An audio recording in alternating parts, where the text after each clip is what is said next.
नमस्कार दोस्तों, मैं मनीष कुमार भोज आप सभी का अपने YouTube चैनल पहाड़ एजुकेशन में हार्दिक स्वागत करता हूं। दोस्तों, आशा करता हूं कि आप सभी लोग स्वस्थ होंगे, साथ ही जो आपकी एलटी की जो प्रिपरेशन चली वो बहुत शानदार तरीके से आप लोग कर रहे होंगे। तो दोस्तों, आज से अगर मैं बात करूं, 13 दिन शेष बच गए हैं आपकी परीक्षा होने के लिए। जैसे कि आपको सर्वविदित है कि यूकेएसएससी के जो अध्यक्ष हैं मर्तुल्य जी ने भी इस चीज़ पे मोहर लगा दी है कि आपकी जो परीक्षा होगी वो 18 अगस्त को ही आयोजित होगी। तो इसलिए आज का जो प्रैक्टिस सेट है वो बहुत ही अत्यंत महत्वपूर्ण है। इस प्रैक्टिस सेट से आपका समूल्यांकन आप करते हुए चलेंगे। चलिए शुरुआत करते हैं आज की श्रृंखला का। देखिए, आज की श्रृंखला का पहला प्रश्न आपके सामने मैं रखने जा रहा हूँ। पहला प्रश्न क्या है, देखिए, ये कह रहा है कि जहांगीर ने किस चित्रकार को नादिर उल असर की उपाधि से अलंकृत किया था। वो 4 ऑप्शन दिए हैं। अब्दुल हसन है, यह बिशन दास है, यह मनोहर था, यह मंसूर था। तो दोनों ये चारों में से कौन सा वो था आपको बताना है। दोस्तों, जो भी ऑनलाइन देख रहा है आप अपना मूल्यांकन इससे करते हुए चलिएगा। चलिए आंसर दीजिए, जिसे भी आता है उसका आंसर दीजिए। देखिए, जो बात करें नादिर उल असर की जो उपाधि जो दी गई थी जहांगीर ने, वो किसे दी थी? तो वो जो दी गई थी वो मंसूर को दी गई थी, क्योंकि मंसूर क्या था, जहांगीर के दरबार का सबसे प्रसिद्ध, विश्व प्रसिद्ध ये चित्रकार रहा। ठीक है, अब बात करेंगे दूसरे नंबर का प्रश्न। देख पा रहे हैं, सिंधु सभ्यता की जो खुदाई का काम किस वर्ष से ये शुरुआत हुई थी इसकी। ये देखिए, ए दिया है 1924 से 25, या 1922 से 23, या 1920 से 21, या 1915 से 16। तो किस वर्ष से सिंधु सभ्यता की जो खुदाई का काम शुरू हुआ था? तो जिसे भी आता है वो कमेंट करते हुए चलेगा। देखिए दोस्तों, इसका जो सही उत्तर है वो आपका 1922 से 1923 के मध्य में ये खुदाई प्रारंभ हुई थी। ठीक है, अब तीसरे नंबर का प्रश्न है कि मोहनजोदड़ो की जो सबसे बड़ी इमारत कौन सी ये थी जो मिली थी? तो वहाँ पर आप देख पा रहे हो ईंटों से बना एक सभा भवन था। तो यह स्नानागार था या नानागार था, या इनमें से कोई नहीं। तो कौन सी सबसे बड़ी वो इमारत रही थी जो मोहनजोदड़ो से जो प्राप्त हुई थी? तो दोस्तों, जिसे भी आता है तो ऑप्शन क्लिक करें और इसका आंसर देते हुए चलेगा। देखिए दोस्तों, जो इसका सबसे बड़ा जो इमारत थी वो नानागार, ऑप्शन जो सी है वो है राइट आंसर। ठीक है, अब बात करते हैं चौथे नंबर का प्रश्न कि बंगाल का एक अनोखा पुष्प नामक जो चित्र किस चित्रकार की कृति है? मुझे अनुमान लगता है सभी बच्चों को आता होगा। ये मनोहर था, या अब्दुल हसन था, या मंसूर था, या बिशनदा। तो मुझे जहाँ तक मुझे लगता है कि सभी को आता है, तो ये मंसूर था। मंसूर द्वारा ही क्या बनाया गया था, एक अनोखा ये पुष्प का ये जो फूल जो था, तो ये मनोहर या जो मंसूर द्वारा इसको निर्मित किया गया। अब यहाँ पर देख पा रहे हो गया कि अजंता शैली को कितने वर्गों में विभाजित किया गया। तो यहाँ पर 3 दिए है, 4 दिए है, 6 दिए है, 5। अब जो अजंता की जो शैली है ना, उसको कितने वर्गों में विभाजित किया गया है ये पूछा जा रहा है। तो वर्ग पूछा जा रहा है, तो मुझे लगता है कि आप बताने में सक्षम होंगे। 3 या फिर आपके 4 या 6 या 5।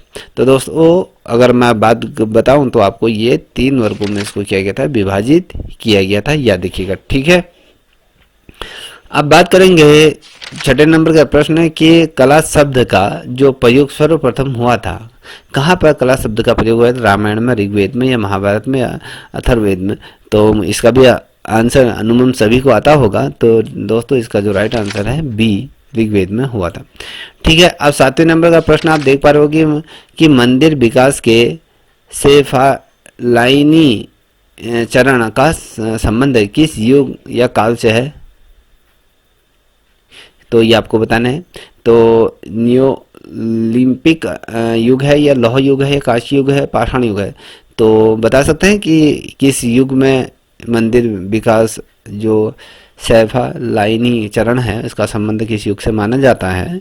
तो दोस्तों, अनुमान मुझे लगता है आप सभी लोगों ने इसका आंसर दे दिया होगा। तो इसका जो राइट आंसर है ऑप्शन ए, नियोलिपिक युग से इसे माना जाता है। ठीक है, अब आप बात करेंगे 8वें नंबर के प्रश्न की। तो यहाँ पर देख पा रहे हो कि आदि मानव ने अल्प रेखाओं में किसकी अभिव्यक्ति की है? मनोरम, हृदयग्राही, या फिर मनोभावों की सशक्तता, या गति का बोध, या आकृतियों की मुद्राओं? तो जिसे भी इसका आंसर आता है वो आंसर देते हुए चलेगा। तो दोस्तों, जो आदि मानव ने जो अभिव्यक्ति किया था वो किया गया था, मनोभावों की सशक्तता को किया गया था, व्यक्त किया था। ठीक है, अब यहाँ पर 90 नंबर का प्रश्न आप देख पा रहे होंगे, किस रंग की कंपन गति सबसे अधिक होती है, ये आपको बताना है। सबसे अधिक है, बैगनी है, पीला है, लाल है या नारंगी है। देखिए 90 नंबर का ये प्रश्न है, तो इसमें अगर हम बात करें कि किस रंग की जो कंपन गति सबसे अधिक होती है, कंपन गति की बात करें तो कंपन गति जो होती है वो आपके बैगनी रंग की सबसे अधिक कंपन गति होती है। अब वहीं बात करेंगे हम, यहाँ पर देख पा रहे होंगे 10वें नंबर का प्रश्न है कि चित्रालयम जो गैलरी कहाँ स्थित है, ये आपको बताना है। किलुमिनूर में है या पुणे में है या त्रिवेंद्रम में है या इनमें से कोई नहीं, किस जगह ये गैलरी स्थित है। ठीक है, ये आपको बताना है। देखिए दोस्तों, मुझे लगता है अनुमान सभी ने आंसर दे दिया होगा। इसका जो राइट आंसर है वो त्रिवेंद्रम में है। ठीक है, अब वहां पर अगला प्रश्न देख पा रहे हो, 11वें नंबर का प्रश्न है कि गगनेंद्रनाथ घनवात के अतिरिक्त किस वाद से प्रभावित थे, ये आपको बताना है। गगनेंद्रनाथ, हम जो बात करें कि घनवाद के अतिरिक्त कौन सा ऐसा वाद था जिससे वो प्रभावित थे, जंगलवाद था या भविष्यवाद था या प्रभाववाद था या यथार्थवाद, कौन से वाद से ये ज़्यादा प्रभावित रहे हैं? तो आपको बताऊं तो ये प्रभाववाद था जिससे ये प्रभावित रहे, या जिस प्रकार से घनवाद से प्रभावित रहे थे उसी प्रकार से प्रभाववाद से भी क्या थे, कहीं ना कहीं प्रभावित थे। ठीक है, अब यहाँ पर आप देख पा रहे हो कि 12वें नंबर का भूपेंद्र खट्टर का जन्म किस सन में हुआ था, 1935, 1940, 44 में या 1924 में, 1941 में, किस वर्ष ये हुआ था भूपेंद्र खट्टर का जन्म की हम बात कर रहे हैं। तो दोस्तों जो इनका जो जन्म हुआ था, आई थिंक मुझे लगता है कि आप लोग आंसर देने में सक्षम होंगे। तो इसका जो राइट आंसर है वो ऑप्शन बी, ये 1934 में क्या हुआ था, इनका जन्म हुआ था।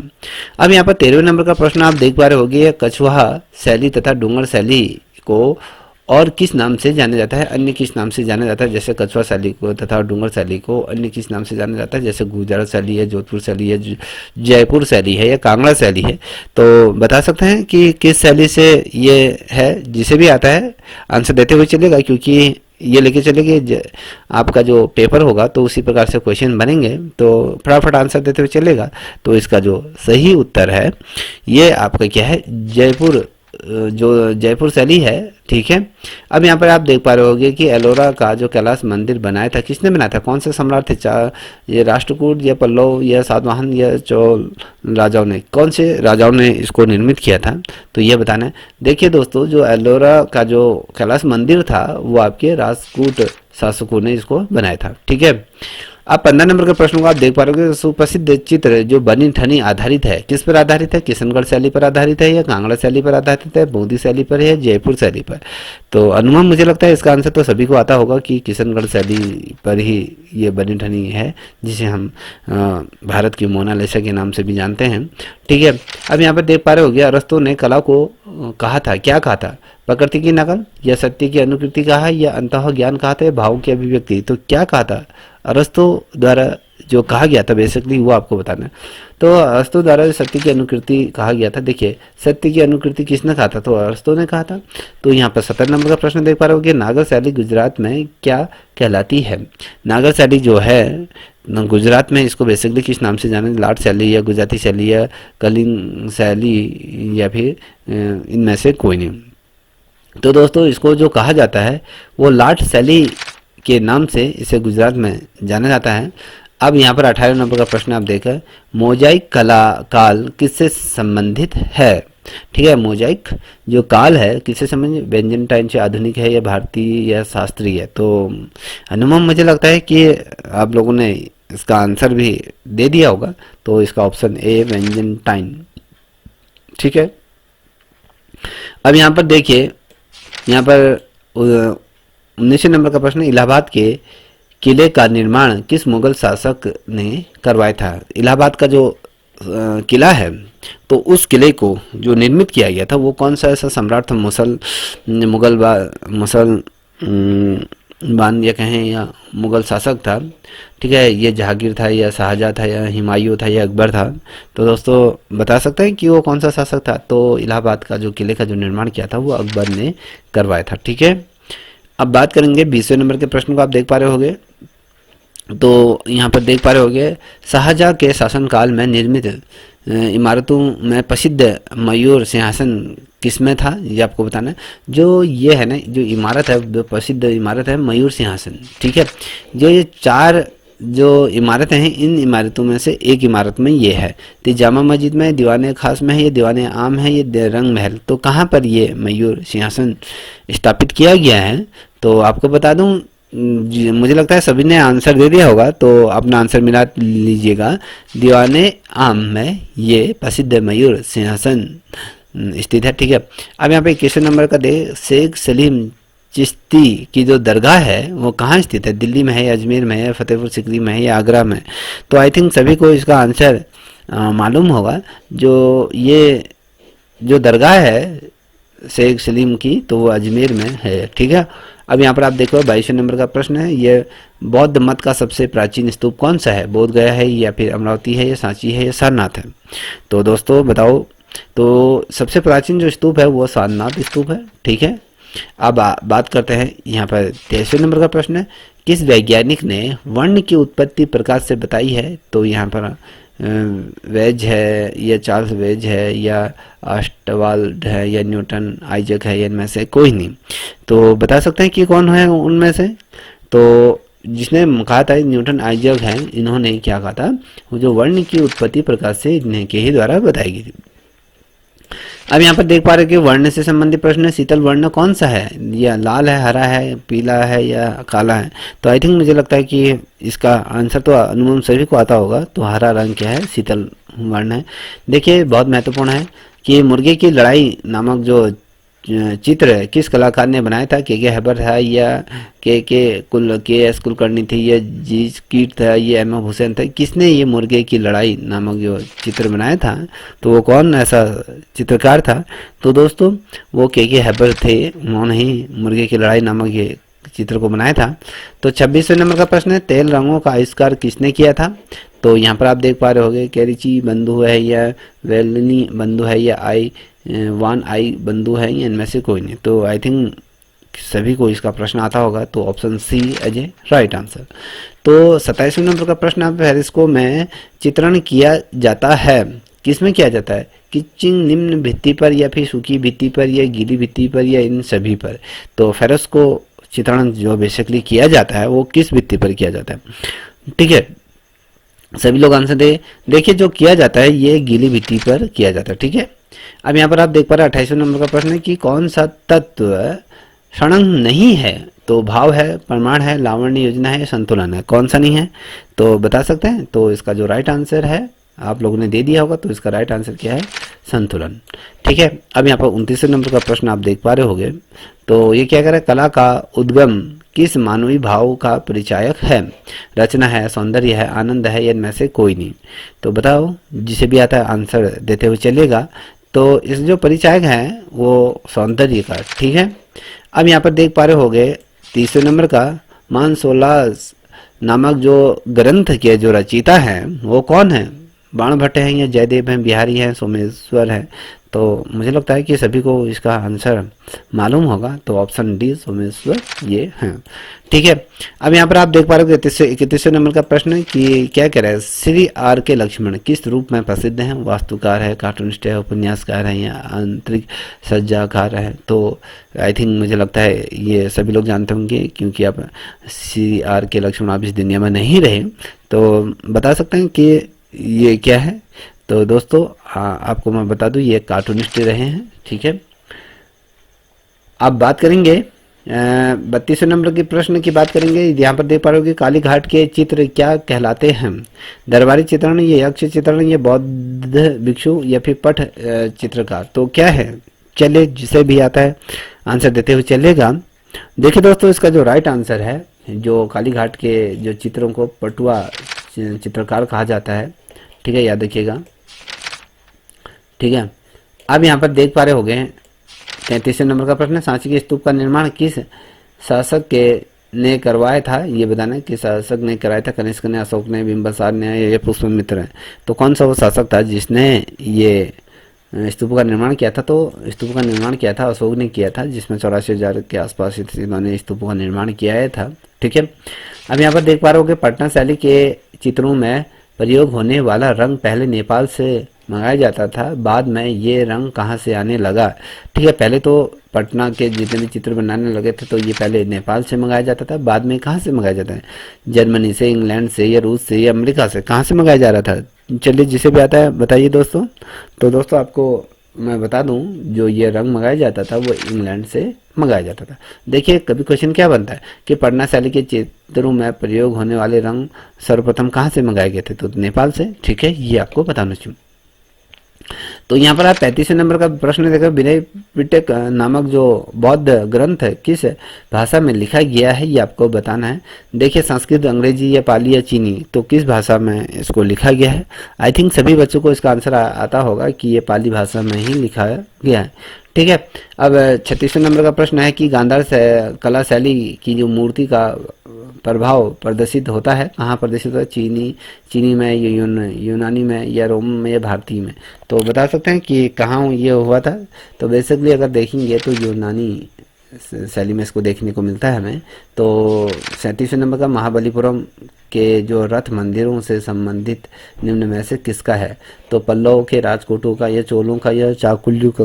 तो बता सकते हैं कि किस का है? तो दोस्तों इसका जो राइट आंसर है वो आपके पल्लव से संबंधित है।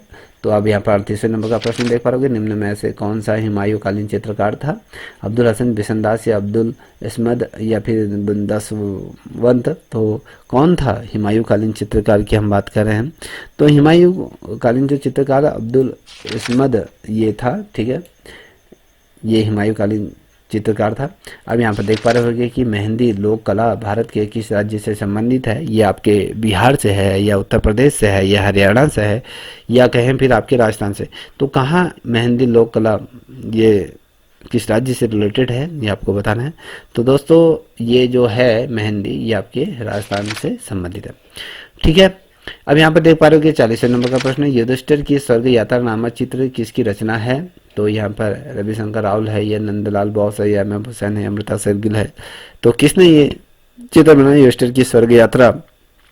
तो बहुत ही अत्यंत महत्वपूर्ण प्रश्न है, मुझे लगता है सभी ने पढ़ा होगा। देखिए, इसका जो राइट आंसर है नंदलाल बोस ने ही ये चित्रों को निर्मित किया गया। अब यहाँ पर देख पा रहे हो 41वें नंबर का प्रश्न है कि महात्मा बुद्ध को ग्रह त्यागते हुए अजंता की किस गुफा में चित्रित किया गया है? 21वें या 17वीं, या फिर 14वीं, या 16वीं? किस गुफा में चित्रांकन किया गया है जिसमें महात्मा बुद्ध ग्रह को त्यागते हुए दिखाए गए हैं? तो सही आंसर क्या हो सकता है? ये 16वीं गुफा में इसको चित्रांकन किया गया। अब यहाँ पर देख पा रहे हो 42वें नंबर, गुप्तकालीन महारौली स्तंभ किस धातु का ये बना है? ठीक है, ये आपको बताना, तांबा, सोना, कांसा, या लोहा? तो किस धातु का ये बना है? तो आपके सामने ये यहाँ पर ऑप्शन दिए हैं। तो ये जो बेसिकली बना है ये लौह धातु का ये बना है। तो 43 नंबर का प्रश्न है, किशनगढ़ के किस चित्रकार ने स्वतंत्र चित्रकला शैली का विकास किया था? ईश्वर चंद्र, या निहाल चंद्र, या साहबुद्दीन, या फिर राव सिंह? तो बता सकते हैं कि कौन वो किशनगढ़ का ऐसा चित्रकार था जो स्वतंत्र चित्रकला शैली का जिसने विकास किया था? ठीक है, चलिए जिसे भी आंसर आता है बताइए। देखिए, वो जो चित्रकार था वो निहाल चंद्र था। ठीक है, option B as a right answer. अब यहाँ पर देख पा रहे हो 44 नंबर का, देखिए मेगालिथिक जो बड़े पत्थर होते हैं के प्रमाण यूरोप में कहाँ देखने को कहाँ देखे गए? बेसिकली आप देख पा रहे ये मेगालिथिक जो पत्थर थे उसके प्रमाणों की बात पुर्तगाल में, फ्रांस, इंग्लैंड में, ये सभी। तो कहाँ कहाँ ये पत्थर बेसिकली पाए गए थे जिसके प्रमाण जो हमें मौजूद देखने को मिलते हैं? तो दोस्तों ये सभी स्थानों में हमें ये देखने को मिलता है। ठीक है, अब बढ़ते हैं अगले प्रश्न की तरफ। यहाँ पर आप देख पा रहे होंगे, ये कह रहा है 45 नंबर का प्रश्न है कि चित्रकला की पाल शैली का विकास भारत के एक ही क्षेत्र में ये हुआ था? पूर्वी बंगाल में, पश्चिमी बंगाल में, पूर्वी उत्तर प्रदेश में, पश्चिमी उत्तर प्रदेश में? तो बेसिकली आप ये देखिए पाल शैली का विकास की बात कर रहे हैं। ठीक है, तो ये आपको बताना है, 45 का ये प्रश्न है। तो दोस्तों इसका जो राइट आंसर है वो आपके पश्चिमी बंगाल में ये हुआ था। ठीक है, अब यहाँ पे देख पा रहे हो कि पुरी का जगन्नाथ मंदिर किसे समर्पित है? या राम लक्ष्मण सीता, या ब्रह्मा विष्णु महेश, या फिर श्री कृष्ण बलराम सुभद्रा, या इनमें से कोई नहीं? तो बेसिकली मुझे लगता है कि आपको सभी को आंसर आता होगा। ठीक है, option C as a right answer. ठीक है, अब बात करेंगे 47 नंबर का प्रश्न है कि ये कह रहा है भारतीय कला का जो स्वर्ण युग कौन सा कहलाता है।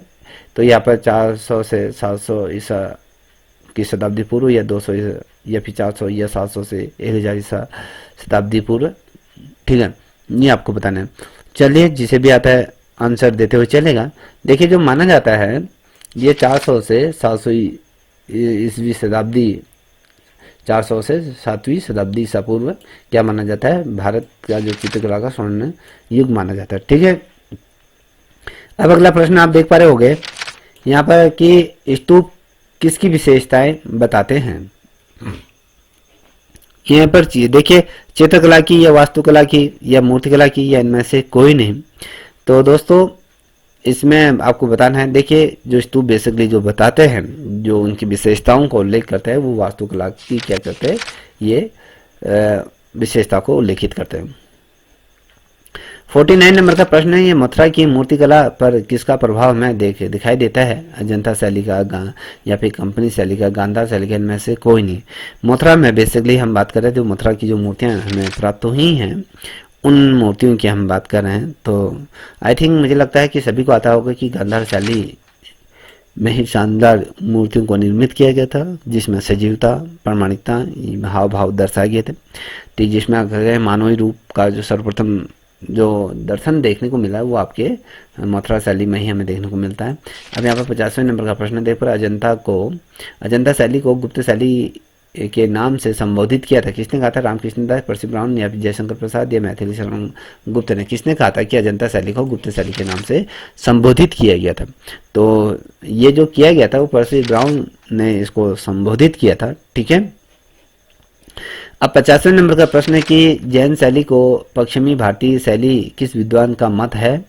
आनंद कुमार स्वामी, ईवी हेबल या रविंद्रनाथ टैगोर, राय कृष्ण दास। तो किसने कहा था, तो ये आपको बताना है। तो ये बेसिकली जो कहा था आनंद कुमार स्वामी ये थे, इन्होंने ये कहा था। ठीक है, अब बात करेंगे 52वें नंबर का प्रश्न। यहाँ पर आप देख पा रहे अजंता की चित्रकारी किस शैली पर आधारित है। यक्ष शैली पे या नाग शैली पे, देव शैली पे, इनमें से कोई नहीं। तो बता सकते हैं कि किस शैली पर। तो बेसिकली अजंता की जो चित्र शैली रही है वो देव शैली पर ही आधारित रही है। ठीक है, अब 53 नंबर का प्रश्न है, कमीदार ला टेन शैली का संबंध किस काल से है, ये आपको बताना है। कांस्य युग, लौह युग या पाषाण या नवपाषाण। तो किस युग से माने जाती हैं, तो जल्दी से आंसर दीजिए दोस्तों। तो ये जो माना जाता है लौह युग था। ठीक है, अब यहाँ पर आप देख पा रहे होंगे 54वें नंबर का प्रश्न है, संतवासल की जो गुफाओं की खोज का श्रेय किसे जाता है। यहाँ मी मोरे या परसी ब्राउन या अलेक्जेंडर या प्रोफेसर दुवी करके हैं। तो किसे जाता है ये आपको बताना है। देखिए दोस्तों, जो संतवासल की जो गुफा की जो खोज का जो श्रेय जाता है वो ऑप्शन डी प्रोफेसर दुविल करके हैं, तो इनको ही ये जाता है। ठीक है, 55वें नंबर का प्रश्न है कि भीमबेटका से प्राप्त होने वाले चित्र अधिकतर किस रंग के बने हैं। ये नीला रंग या फिर कथाई या फिर लाल या फिर बैगनी। तो बता सकते हैं, जिसे भी आता है कमेंट जल्दी जल्दी करते जाइएगा। तो ये लाल रंग से अधिकतर ये चित्र बने हैं। ठीक है, अब बात करेंगे 56 या लेह क्षेत्र जिसे हम लद्दाख में प्रागैतिहासिक चित्रों के केंद्र कौन से हैं। या दलबंद है या समपाल है या लखोटियार है या फाकनी नीली करके है। तो बता सकते, तो कौन सा है, जल्दी से कमेंट करिए दोस्तों। इसका जो राइट आंसर है वो आपके सस पाल करके सस पाल है, option B as a right answer. यहाँ पर आप देख पा रहे होंगे कि 57वें नंबर का प्रश्न है कि पुनरुत्थान स्कूल की शैली ने प्राचीन परंपराओं और रूढ़ियों को किस तरह से अपनाया। आकृतियों द्वारा या शरीर चित्रण से या स्वाभाविक चित्रण से, इनमें से कोई नहीं। किस रूप में अपनाया है ये आपको बताना है बच्चों। ठीक है, तो बेसिकली अगर हम बात करें तो ये आकृति चित्रण से इसको दर्शाया गया है। ठीक है, अब यहाँ पर 58 नंबर का प्रश्न देख पा रहे हो कि प्रकाश की जो मात्रा सबसे अधिक किस रंग में होती है, लाल, नीला, सफ़ेद या पीला। तो जिसे भी आता है कमेंट करिए। देखिए, पीले रंग में सबसे अधिक प्रकाश की मात्रा ये होती है। तो यहाँ पर आप देख पा रहे हो लिथोग्राफी की खोज किसने की थी। सर रमन लियोनार्डो करके है, ऑयल सेनफ्रेडर है या फिर आईजी न्यूटन है, इनमें से कोई नहीं, ए बी सी डी। तो बता सकते हैं जी किसने करी थी, जल्दी से आंसर दीजिए। तो दोस्तों इसका जो राइट आंसर है option B as a right answer. देखिए 60वें नंबर का प्रश्न, मैसूर राज्य संग्रहालय कहाँ स्थित है? बेंगलोर में है, ग्वालियर में है, भुवनेश्वर में, पटना में, तो किस स्थान पर है? तो दोस्तों ये बेंगलोर में क्या है, मैसूर राज्य का ये संग्रहालय स्थित है। ठीक है, अब देखिए 61वें नंबर का प्रश्न है, ये भावे सन्याल की कीर्ति कौन सी है?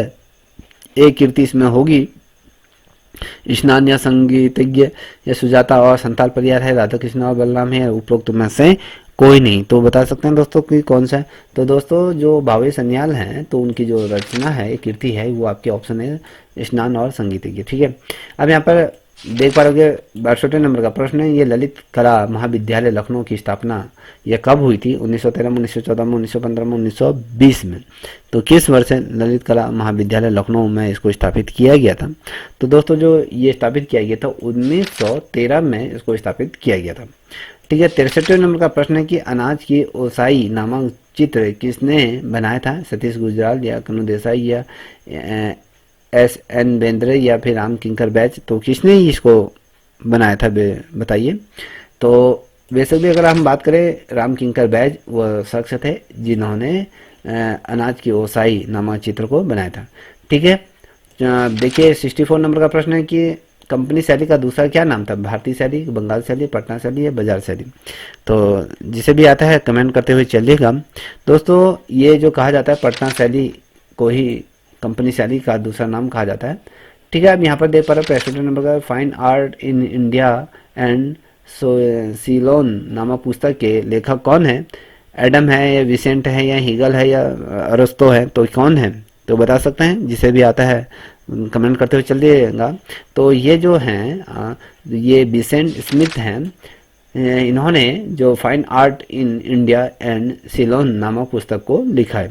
ठीक है, अब यहाँ पर 66वें नंबर का प्रश्न देख पर, यदि आकृतियों में अधिक झुकाव आ जाए तो उसे कहा जाता है? त्रिभंग या समभंग या अतिभंग या अभंग, तो क्या कहा जाता है? ठीक है, जब हम कहते हैं कि आकृतियों में अधिक झुकाव आ जाए तो इस कंडीशन में, तो इस कंडीशन में हम जो कहेंगे अतिभंग उसे कहते हैं। ठीक है, अब यहाँ पर आप देख पा रहे होंगे कि ये कह रहा है कि ललित कलाओं के दायरे में कलाएं आती हैं। ठीक है, अब ललित कलाओं के दायरे में कलाएं आती हैं 2, 4, 1, 5, जिसे भी आता है कमेंट करते हुए चलेगा। बहुत ही महत्वपूर्ण प्रश्न है।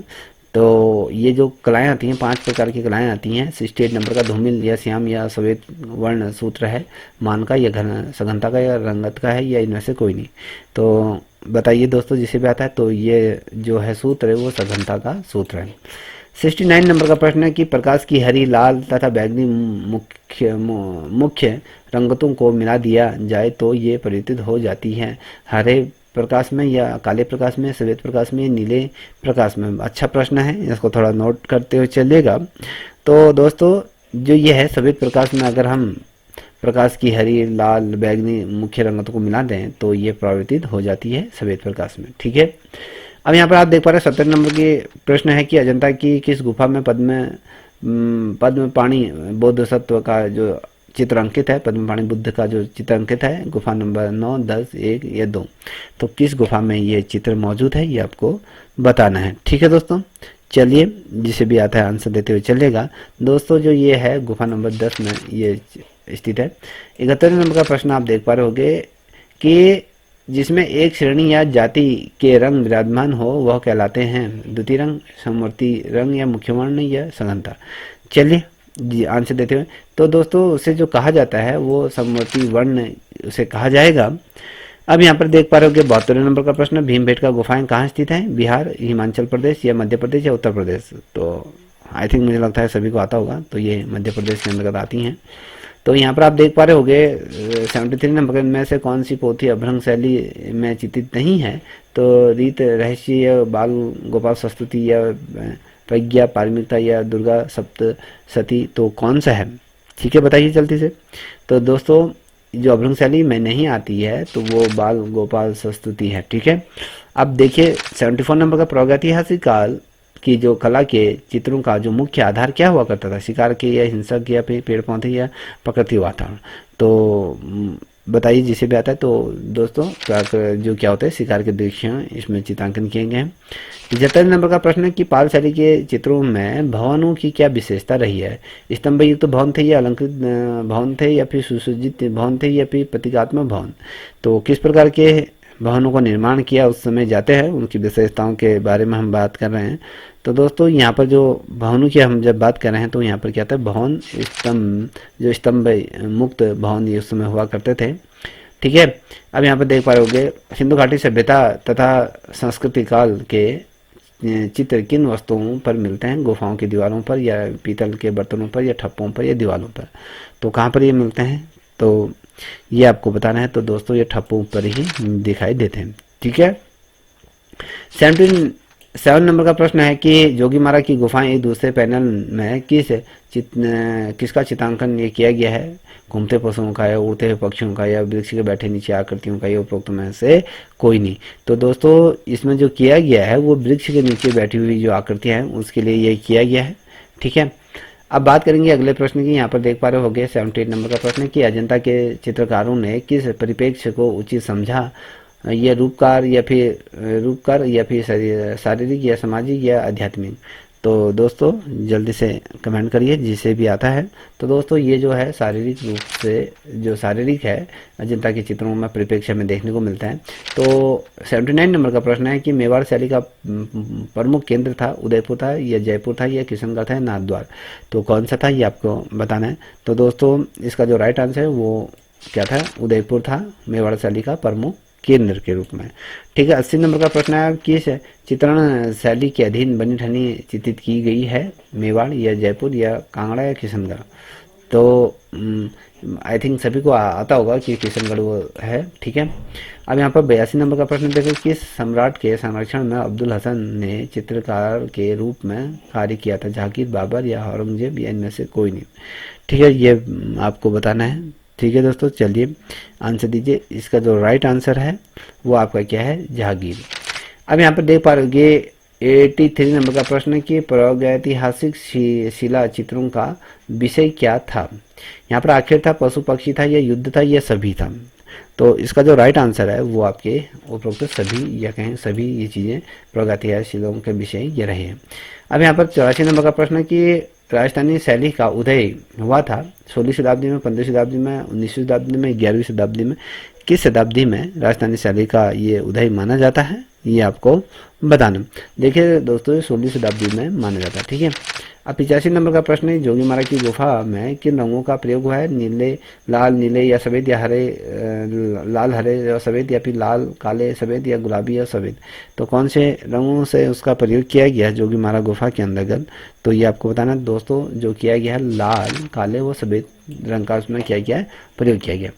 86 नंबर का प्रश्न है कि मिट्टी के बर्तन का आविष्कार किस काल में हुआ था। तो पुरा पाषाण या सिंधु घाटी सभ्यता, नवपाषाण या इनमें से कोई नहीं। ठीक है। ये आपको बताना। देखिए नवपाषाण काल में ही ये तमाम चीज़ें हुई थी।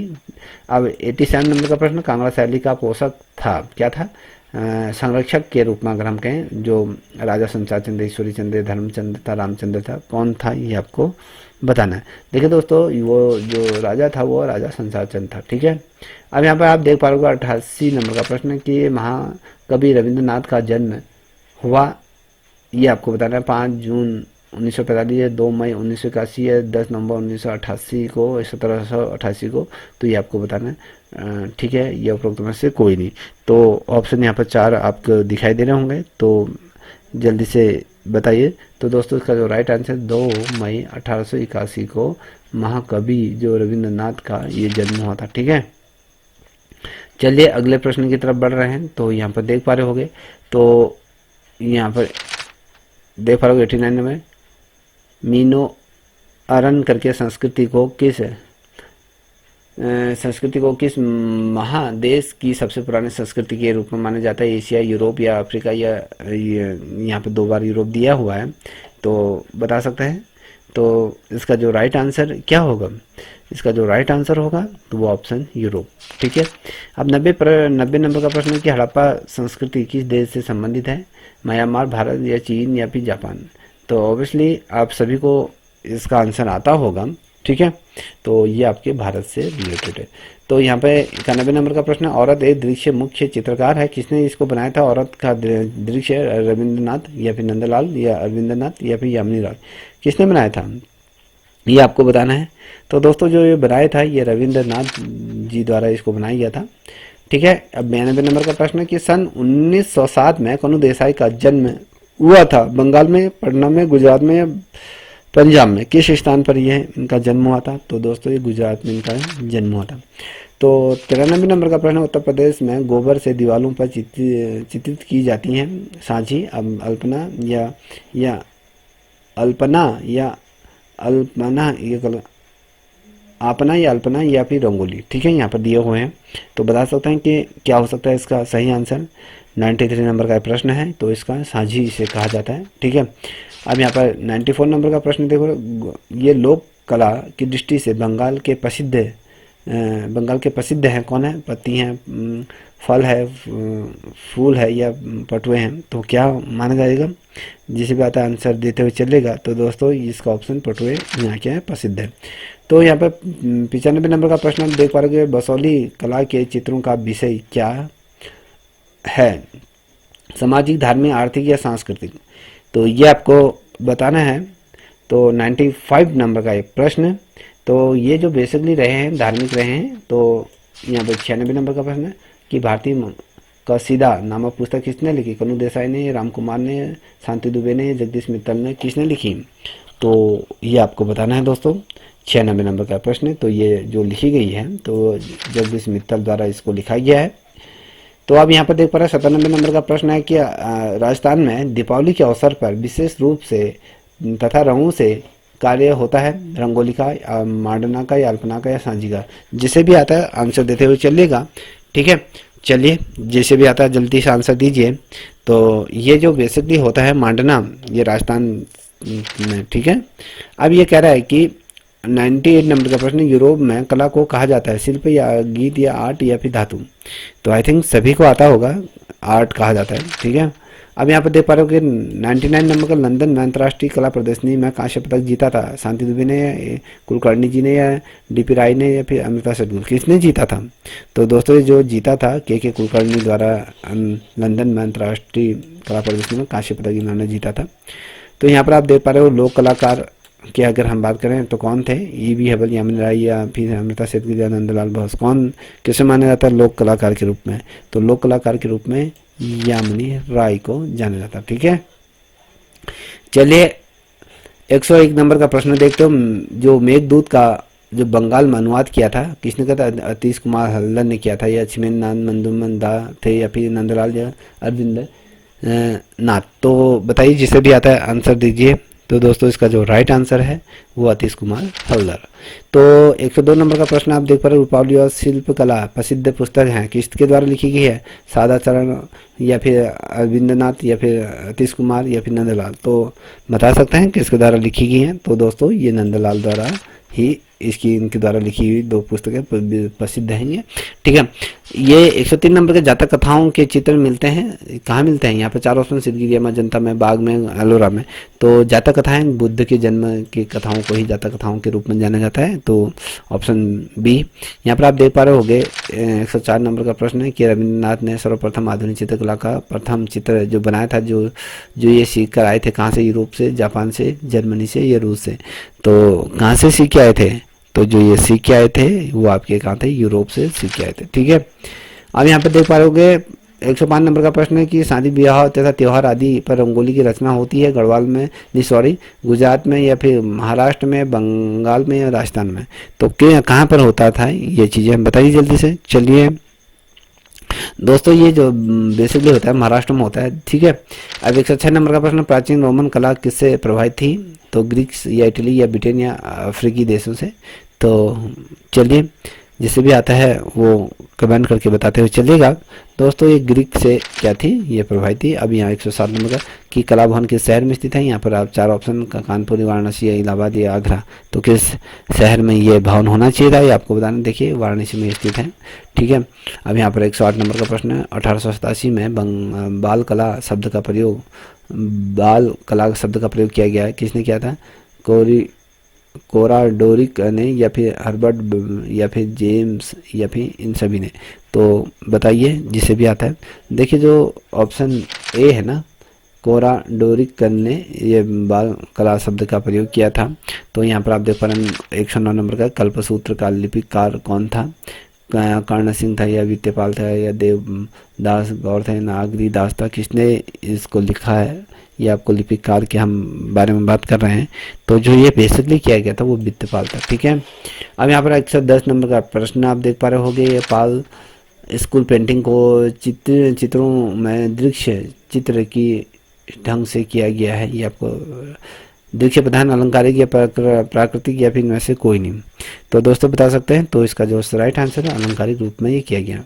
अब यहाँ पर 111 नंबर का प्रश्न है, रूप प्रदान करने वाला का अर्थ होता है चित्रकला, स्थापत्य कला, रूपप्रद, या फिर मानव कृति को कहा जाता है। तो किसे कहा जाता है?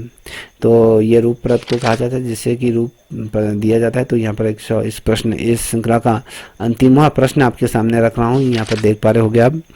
तो ये देखिए, ये कह रहा है कि चित्र के वे सभी तत्व जिनका संबंध विषय वस्तु से पहचान कराने से है कहलाता है रूप, प्रमाण, चित्र या स्वभाव।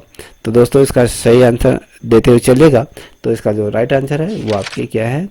आपके बी, प्रमाण, ये है। ठीक है दोस्तों, आई थिंक मुझे लगता है आप सभी के इसमें क्वेश्चन अच्छे खासे सही हुए होंगे। तो दोस्तों अब मैं आपके सामने इसी प्रकार से 2-3 दिन महत्वपूर्ण श्रृंखला आपके सामने लेते हुए आऊँगा। तो आई थिंक आप अच्छी तरह से तैयारी कीजिए, आप समय बहुत कम है, रात दिन एक कर दीजिए। ठीक है, तब तक के लिए इतना ही। जय हिंद, जय भारत, जय उत्तराखंड।